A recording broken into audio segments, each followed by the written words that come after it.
오늘 이사야서 44장 1절 5절 나의 종 야곱 내가 택한 이스라엘아 이제 들으라 너를 만들고 너를 모태에서부터 지어낸 너를 도와줄 여호와가 이같이 말하노라.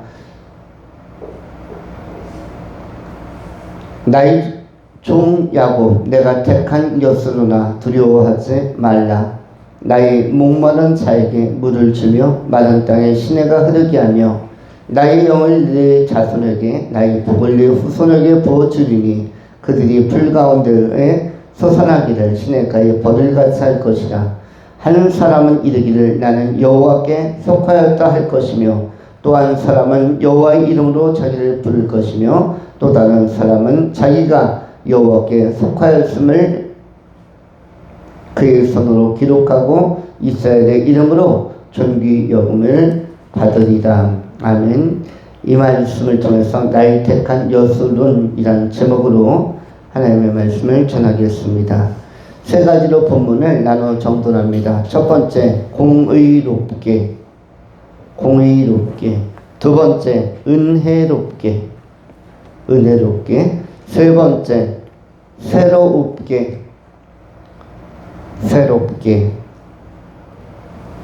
전체 제목은 나의 택한 여수론입니다. 첫 번째, 공의롭게. 이 공의롭게라는 것이 어디에서 나왔는가? 오늘 본문에는 2절에 아주 매우 독특한 용어가 나옵니다. 너를 만들고 너를 모태에서부터 지어낸 너를 도와줄 여호와가 이같이 말하노라. 나의 종 야곱 내가 택한 여수로나 두려워하지 말라. 여수룬이라는 용어가 나옵니다. 나중에 훗날 아직 이름을 짓지 않은 사람이 태어난다면 이름을 여수룬이라고 한 명 정도 지어도 괜찮겠습니다. 박여수룬, 홍여수룬, 김여수룬. 여수룬이라는 것은 뭐냐면 첫 번째 곧은 자입니다. 사람이 참 올곧다, 올바르다, 곧다. 우리가 이 겨울에도 위축되지 않는 나무들이 있죠. 사철나무들. 그 추운 겨울에도 다 춥다고 움츠리는데 사철나무는 아주 푸르름을 유지하며 청정함을 보여주고 있습니다. 그 청초함과 기상을 보여주고 있는데 밖에 나가면 사철나무가 우리 교회 주변에도 있고 그 다음에 소나무도 있고 전나무나 대나무 같은 것이 있죠. 대나무가 하늘로 쭉 솟아 올라 있음에도 불구하고 푸르른 기상을 겨울에도 잃지 않습니다. 또 난초 같은 것도 역시 기상을 소개하고 있는데 오늘 본문에 나오는 이 여수로는 바로 올곧다라는 뜻입니다. 곧다. 이 세상에는 구부러지고 그리고 흐트러진 사람이 많기 때문에 오염된 사람들이 많기 때문에 곧은 사람이 꼭 필요합니다. 바른 사람, 바른 길 걸어가는 사람이 꼭 필요합니다. 성경에서 하나님께서 의롭다라고 표현하는 사람들의 특성은 바른 길을 걷는 사람입니다. 그래서 신명기에서도 또 출애굽 과정에서도 하나님은 바른 길로 너희를 인도하려고 한다. 바른 길로 인도하려고 또 바른 길을 추구하는 사람이 되어야 한다라고 말씀합니다. 바른 길은 그러나 편한 길은 아닐 수도 있습니다. 그것은 좁고 협착한 길이 될 수도 있습니다.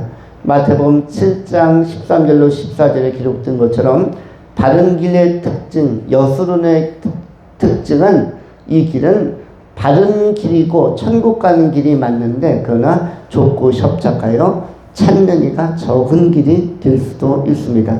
그런가 하면 이거의 반대 길이 뭘까요? 구부러진 길, 단절된 길, 왜곡된 길, 오염된 길. 이러한 길이 뭐냐면 크고 넓은 길이라 할 수 있습니다. 우리는 여수론의 길을 따라가야 하고 특별히 어떠한 사람은 택함 받은 사람은 오늘 본문 말씀에 모태에서부터 지어낸 너를 도와줄 여호와가 이같이 말씀하느니라. 나의 종 야곱 내가 택한 여수로나. 여수론 앞에는 택했다라는 선택에 관한 하나님의 의지와 예정이 담겨져 있습니다. 이렇게 여술은 첫 번째보다 고든 자, 바른 자. 두 번째는 뭐냐면 의로운 자입니다. 의로운 자. 하나님은 공의의 하나님이고 정의의 하나님이기 때문에, 그렇기 때문에 의에 대하여 굉장히 관심이 많으십니다. 왜냐하면 자신의 속성이 의이기 때문에 그렇습니다. 우리 하나님은 의로우신 분이라 공의의 하나님이기 때문에, 그래서 십자가도 아주 필연적인 것입니다. 하나님은 반드시 질서를 바로잡는 분이시며 헝클어진 것을 지켜보시다가 결정적인 때에 다시 재정돈할 자리를 딱 잡게 하시는 분이 누구냐면 하나님입니다. 하나님의 섭리와 질서와 주권과 역사 때문에 지금까지 인류는 여러 가지의 그 오염의 위기 속에서도 다시 자리를 잡고 제자리를 찾는 것입니다. 마치 영적인 오뚜기처럼 우리의 삶도 마찬가지입니다. 우리의 삶도 때로 인생의 파고에 흔들릴 때가 있고 주변적 상황 때문에 우리가 여러 가지 격동이 있을 수도 있겠으나, 그러나 영적인 무게중심을 하나님이 잡아주시고 복음이 잡아주기 때문에, 성령께서 잡아주시기 때문에 다시 제자리를 딱 찾는 것입니다. 다윗도 이런 경험이 있었습니다. 그래서 내가 흔들리지만 크게 흔들리지는 않는다. 인생은 우리를 흔들려고 합니다. 상황은 우리를 흔들려고 할 수가 있고 여러 가지 여건이 우리를 흔들려고 하나 그러나 크게 흔들리지 아니하리로다. 우리 인생에는 위기도 있고 어려움도 있고 좁고 협착하는 상황이 발생할 수도 있습니다. 그러나 제자리를 잡게 하신 것은 하나님의 주권적인 섭리라는 것을 꼭 기억할 필요가 있습니다. 그래서 의로운 자, 공의로운 자, 이것이 바로 뭐다? 여스룬입니다. 원래 히브리어 원문에는 여스룬이라고 나와 있지 않고 예슈룬이라고 나와 있습니다. 예슈룬. 예수란 이름하고도 비슷하죠? 예슈룬. 이것이 바로 오늘 본문에 나온 여스룬인데, 고든 길 가는 자, 바른 자, 그리고 의로운 자, 공의를 행하는 자. 그래서 이 여스룬에서 공의롭게라는 그런 첫 번째 이 제목이 나오는 것입니다. 그럼 우리는 생각해 볼 때 이롭게가 있고 의롭게가 있죠. 이롭게 많은 사람들, 공의롭지 않은 사람들은 무엇을 추구하냐면 이익을 추구합니다. 이것은 일반 사업이나 직장이나 또는 어떤 모든 삶의 목표는 이익, 나 중심입니다. 이기적이라고 할 수가 있습니다. 이기가 뭐죠? 이기적은 이익이 기자가 무슨 기자입니까? 기자가 무슨 기자예요? 몸기. 이익이 나에게 향해 있는 것을 이기적이라고 하는데, 인간은 본성상 이기적인, 이타적과 반대인 이기적인 속성을 가지고 살아갑니다. 그것의 반대의 개념이 이타죠. 이익이 타인을 향하여, 타자를 향하여 분배되거나 공급되거나 나누어주거나 공유되는 것, 이타적. 그런데 우리 사람은 이타적이기가 쉽지 않고 이기적으로 살아가게 되어집니다. 이타적으로 자기 삶을 살아가는 분, 훌륭한 분이고, 이런 사람을 의인이요 선인이라고 할 수 있는데, 이타적인 삶의 모본은 예수 그리스도라고 할 수가 있습니다. 예수 그리스도를 제외한 모든 삶은 이기적이라고 표현할 수가 있습니다. 모든 집단이나 사회단체, 정당단체도 다 이기적이라는 특성을 가지고 있습니다. 국제관계의 국가들의 자세들도 조금은 이기적이라고 할 수가 있습니다. 우리가 주변에 있는 일본이나 중국, 러시아를 크게 좋아하지 않는 것, 북한을 좋아하지 않는 이유는 이기적 특성이 민족주의적으로 아주 강하게 형성되어 있기 때문입니다. 개인도 이기적인 것이 좋지 않을 뿐만 아니라 국가도 그렇습니다. 그런데 그리스도 밖에 있는 모든 존재, 그리고 모든 인간, 모든 사회단체, 이런 것들은 전부 다 이기적 성향을 가질 수밖에 없습니다. 이타적인 것은 그리스도 안에서만 가능하기 때문입니다. 그래서 이기적으로 방향을 잡으면 이건 이롭게를 지향합니다. 이롭게는 뭐다? 상대적으로는 약간의 의로움이 있습니다. 여러분, 죄인들이나 뭐 강도나 아니면 절도도 상대적으로는 정당성을 주장합니다. 왜냐하면 어떤 가장이 담을 넘어서 다른 집의 물건을 훔치면 이 물건을 가지고 가면은 자기만 쓰는 게 아니라 그 사람의 가정에 있는 자녀나 아내나 부모님에 의해서 나눠줄 수가 있습니다. 절도. 그래서 이웃집에서 3천만 원을 훔쳤으면 아내에게도 한 500만 원 주고 아들, 딸에게도 한 100만 원씩 주고 부모님에게도 오랜만에 용돈 효도 차원에서 200만 원씩 주고 본인도 쓰고 친구들에게도 맛있는 거 먹고 내가 그냥 어떻게 해서 돈을 좀 벌었는데 그런데 이게 실제로 옆집에 3천만 원을 털린 사람 입장에서 보면 굉장히 상처가 되고 기분이 나쁜 일이고 너무 서운한 일인데 그것을 몰래 밤에 새벽에 복면하고 들어가서 훔쳐온 사람에게 있어서는 굉장히 나름대로의 자기의의가 형성되고 있는 것입니다. 그래서 보이시피싱 같은 것도 마찬가지입니다. 사기나 보이시피싱 같은 걸로 너무나 많은 그 돈이나 정보를 캐내는 분들이 있죠. 이 사람들도 그걸 반복하는 이유가 뭡니까? 상당히 만족함과 그리고 그것을 통해서 캐낸 것으로 그것이 돈이든 정보든 이런 것을 통해서 상대적으로는 주관적으로는 그 좋은 호평을 받기 때문입니다. 최소한 근거리 있는 사람들에게 이건 개인이나 어떤 단체나 정당이나 민족이나 모든 것이 마찬가지입니다. 그래서 국가적으로도 중국 같은 나라는 다른 나라의 자본과 또 정보를 계속적으로 어떤 방법으로든 빼내려고 하고 북한은 더욱더 심하죠. 북한은 우리 대한민국이 사실은 북한의 그 어두운 조직을 많이 키워준 역할들을 했습니다. 또 한국교회도 이런 역할을 했습니다. 한국교회가 특별히 이제 북한에 적을 두었던 거기에서 이제 유교나 이런 걸 통해서 남한으로 넘어오신 훌륭한 목사님들이 계신데 이 목사님들이 북한에 두고 온 동포와 형제자매들이 너무 그립고 또 불쌍히 여겨서 많은 재정과 그리고 기술력을 지원하면서 북한에 있는 청소년들에게 과학 또 컴퓨터 이쪽을 활성화할 수 있는 학교도 세워주고 물품을 많이 지급을 했습니다.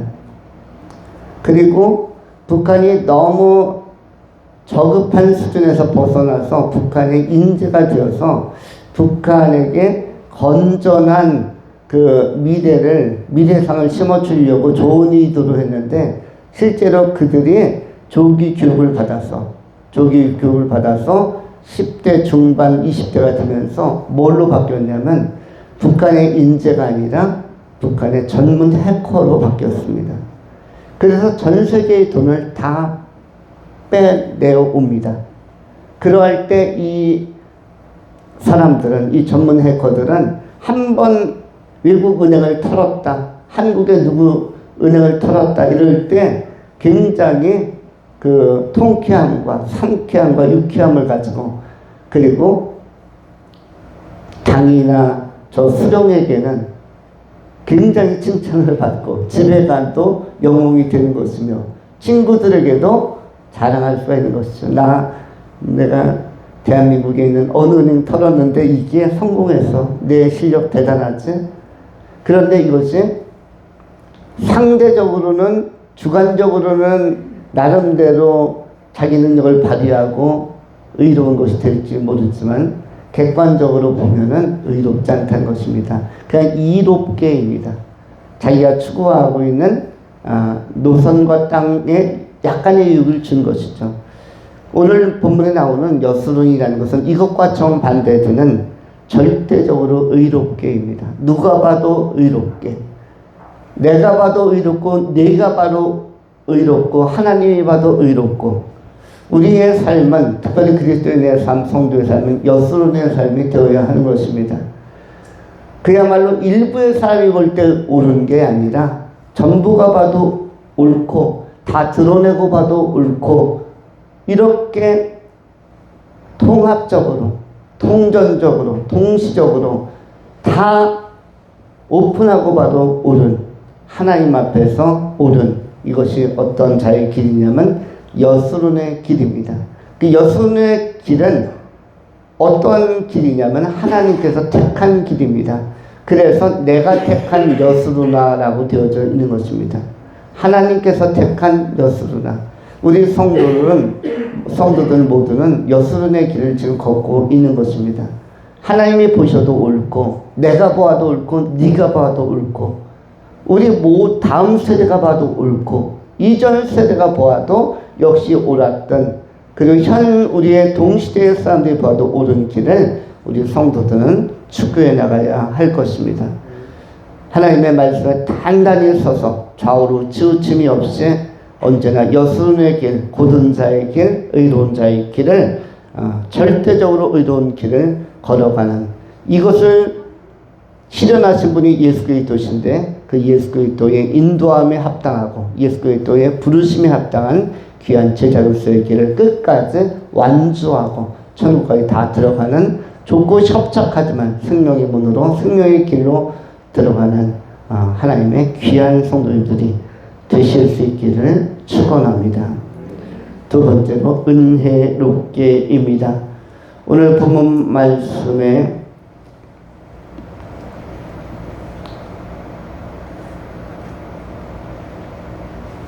이렇게 기록을 하고 있습니다. 3절 말씀 나는 목마른 자들에게 물을 주며 마른 땅에 시내가 흐르게 하며 나의 영을 내 자손에게 나의 복을 내 후손에게 부어주리니 그들이 풀 가운데서 솟아나기를 시내가에 버들같이 할 것이라.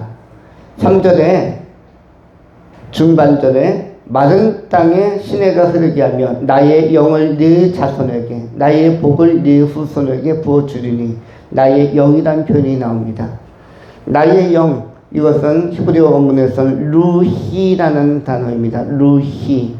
루히는 이것은 창세기에서는 루아흐라고 나오는데 이른바 성령 홀리 스피릿 하나님의 거룩한 영을 루히라고 합니다.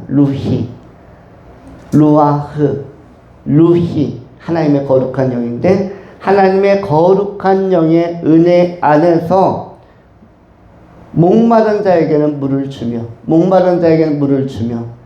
당시 이스라엘 민족에게는 요단강 위에는 이 수분을 공급할 수 있는 물을 공급할 수 있는 생수를 공급할 수 있는 그런 수자원이 많지 않았습니다. 그래서 많은 사람들이 목마름에 굉장히 갈급해했고 특별히 광야지대에 사는 사람들, 사막지대에 사는 사람들은 요단강가로부터 먼 곳에 사는 사람들은 이 지형이 중동의 한복판이기 때문에 굉장히 척박했음을 알 수 있습니다. 그래서 목마름은 그들에게 있어서 굉장히 시급한 문제였고 이 목마름을 해결하는 것은 아주 필수적인 요소였습니다. 요즘도 아프리카에 그야말로 비가 잘 오지 않은 지역에서는 그 어린아이들이 2km, 3km, 5km 떨어진 곳에 가서 물 한 동이 전하려는 것을 아침 일찍 일어나서부터 저녁까지 주 업무로 하면서 생애의 대부분을 보내는 그 청소년들도 많이 있습니다. 가정에 도움은 주어야겠는데 뭘로 도움을 줄까? 다른 것은 없겠고 물이라도 떠와야겠다.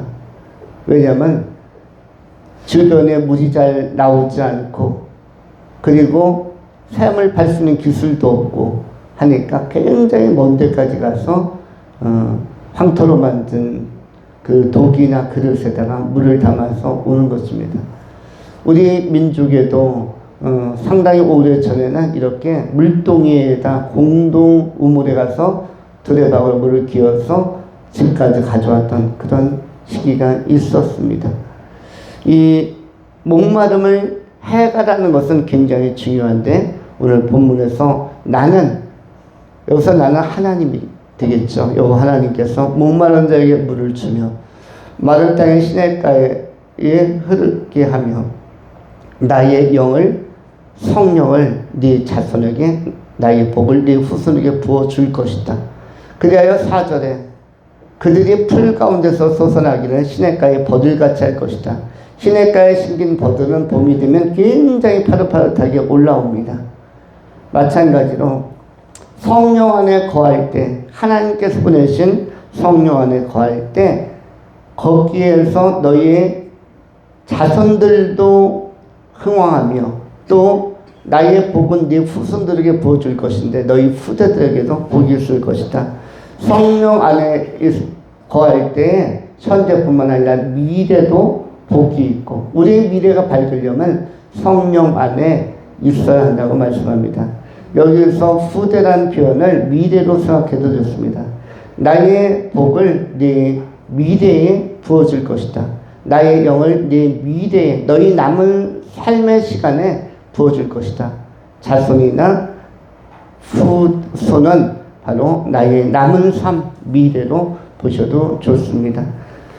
하나님께서 나의 과거나 현재보다 미래를 더 축복한다면 나의 과거보다 나의 지금 그것을 넘어서 나의 앞으로 살아갈 미래와 그리고 천국 갈 때까지의 주어진 시간 안에 그 복과 성령의 충만함을 부어주신다면 또 나의 후손들에게 부어준다면 이것이야말로 큰 복이요 큰 상이라고 할 수 있는 것입니다. 이렇게 은혜롭게 나의 남은 생애가 또 나의 남은 미래가 펼쳐지려면 오직 성령 안에 거해야만 하는 것입니다. 성령님만이 나의 모든 미래에 관한 나의 후대에 관한 모든 것들을 주관하시고 원하게 하시고 보존하시며 복을 주시는 것입니다. 이 은혜 안에서 여수론의 사랑을 받고 택한 자의 길을 걸어가시는 귀한 성도님들이 되실 수 있기를 축원합니다. 마지막 세 번째로 새롭게 성경은 끊임없이 우리에게 새로움을 지향하고 목표하라고 말씀합니다. 사도 바울도 복음을 설명하면서 고린도후서 5장 17절에서 이렇게 선언합니다.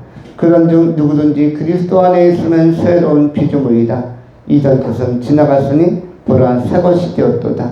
17절에서 새롭다는 표현을 2번 쓰고 있는데 그런즉 누구든지 그리스도 안에 있으면 새로운 피조물이다. 이전 것은 지나갔으니 보라 새 것이 되었도다. 새로운 피조물 새 것이라는 것 새 존재라는 표현을 2번 고린도후서 5장 17절 통해서 언급하고 있습니다. 우리 모든 인간은 새로워져야 한다. 특별히 복음을 통해서 새로워져야 한다. 예수 안에서 새로워져야 한다라고 말씀합니다. 우리가 예수를 모르던 시절로부터 예수를 아는 시기로 전환할 때 우리는 예수 안에서 새로운 피조물이 되어야 하고 새로워져야 하고 또 예수를 만나고 예수와 동행하는 오늘 하루를 맞은 우리는 또한 동시에 우리 앞에 펼쳐질 미래 앞에서 또 새로운 각오와 또 새로운 마음으로 또 새롭게 자리해야 하는 것입니다. 이런 새로움이라는 것, 특별히 예수를 이미 믿는 자들에게 있어서의 새로움이라는 것은 결심과 결단을 통해서 더욱더 새로워질 수 있습니다. 다니엘도 하나님을 아는 사람이었으나 하나님의 뜻을 더 구하고 하나님의 인도함을 구하기 위하여 마음을 새롭게 해서 기도하며 때로는 금식하며 결단하면서 하나님 앞에 나아가게 되는 것을 다니엘서 7장, 8장, 9장 기록하고 있습니다.